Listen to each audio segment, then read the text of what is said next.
Hello guys, এভাবেও যে মাছ ধরা যায় এই ভিডিওটা না দেখলে আসলে আমি জানতামই না। এখানে দেখুন কত সুন্দরভাবে মাছগুলো খুঁজে খুঁজে বের করছে। আসলে কিন্তু এই ধানের ক্ষেতে আগে পানি ছিল, পানি থাকার কারণে অনেক মাছ ছিল।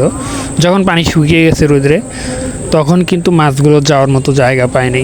না পাওয়ার কারণে ধানের গোড়া দিয়ে পানি মাটির ভিতরে মাছগুলো ঢুকে যায় এবং ধান গাছের গোড়ায় যেহেতু একটু ফাঁকা থাকে, এই চলুন পুরো ভিডিওটা দেখে আসি। এগুলোকে গ্রামের ভাষায় পটল মাছ বলে, অনেকে কিন্তু তারাবাইম বলে, অনেকে গুচি মাছ বলে। আপনাদের এলাকাতে স্থানীয় নাম কি এই মাছটার আমি জানি না, জানা থাকলে আপনি কমেন্ট করে জানাতে পারেন। তো এই যে দেখুন কিভাবে মাটিগুলো তুলছে, ধানের গাছের গোড়াগুলো, আর এর নিচে কি সুন্দর করে মাছগুলো আছে, খুব সুন্দর লাগছে। এটা কিন্তু আসলে আমার ফেক ভিডিও মনে হয়নি, কারণ অনেকে কিন্তু ফেক ভিডিও বানায়, বাট এটা ফেক হবার কোনো আশা নাই, কারণ সম্ভাবনা খুবই কম। কারণ হচ্ছে দেখুন এখানে একদম মাটিগুলো তোলা হচ্ছে খুব সুন্দরভাবে। এখানে যে মাছ রাখা হয়েছে তা কিন্তু না।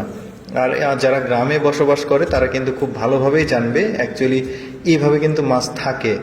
তো এই যে দেখতে পাচ্ছেন পানি, যখন এখানে প্রচুর পানি ছিল তখন মাছ ছিল, তারপরে যখন পানি শুকিয়ে গেছে এই গাছের গোড়ায় গোড়ায় মাছগুলো কিন্তু এখানে থেকে গেছে, দেখতেই পাচ্ছেন।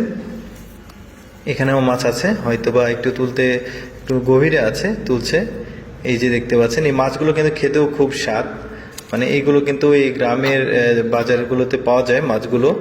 মানে অনেকেই তারাবাইম বলে, অনেকে গুচি মাছ বলে, অনেকে আবার এটাকে পটল পিয়া মাছ নামে ডাকে, অনেকে কদু পিয়া নাম বলে ডাকে। তবে স্থানীয় যে আঞ্চলিক ভাষায় মানে এলাকা ভিত্তিকভাবে নামগুলো আলাদা আলাদা হয়। আপনাদের এলাকাতে কি নামে ডাকে কমেন্ট করে জানাতে পারেন। দেখতেই পাচ্ছেন কি সুন্দরভাবে মাছগুলো তুলে নিয়ে আসছে। এখানে কিন্তু বেশ কয়েকটা মাছ আছে, খুব ভালো লাগলো কিন্তু বিষয়টা। যারা আসলে গ্রামে বসবাস করে তারা আসলে জানবে এই মাছগুলো আসলে এইভাবে থাকে। এই যে দেখুন শুকনো মাটি, এটা টেনে তুলছে, এই যে নিচে এই যে কাদার মধ্যে কি সুন্দরভাবে মাছগুলো গিয়ে ওখানে আছে। বাঁচার তাগিদে ওরা চেষ্টা করছে যে মানে একটু যদি কাদার মধ্যে থেকে বাঁচা যায়, শ্বাস প্রশ্বাস নেওয়া যায়। অনেক ফাটা আছে কিন্তু, মাটির ফাটা আছে, দেখতেই পাচ্ছেন। এই যখন বৃষ্টি হয় এই ফাটাগুলো দিয়ে আবার পানি ঢোকে, তখন আবার কিছুটা পুনরুজ্জীবিত হয় কিন্তু তারা। এই যে নিচে আছে, সুন্দর লাগছে। এই লোকটাও কিন্তু খুব একটা ভালো মাছ পায়নি, সবচেয়ে বেশি মাছ পেয়েছে ওই মহিলাটা। এই যে এখন মাছ উঠছে ভালোই, খুব সুন্দর।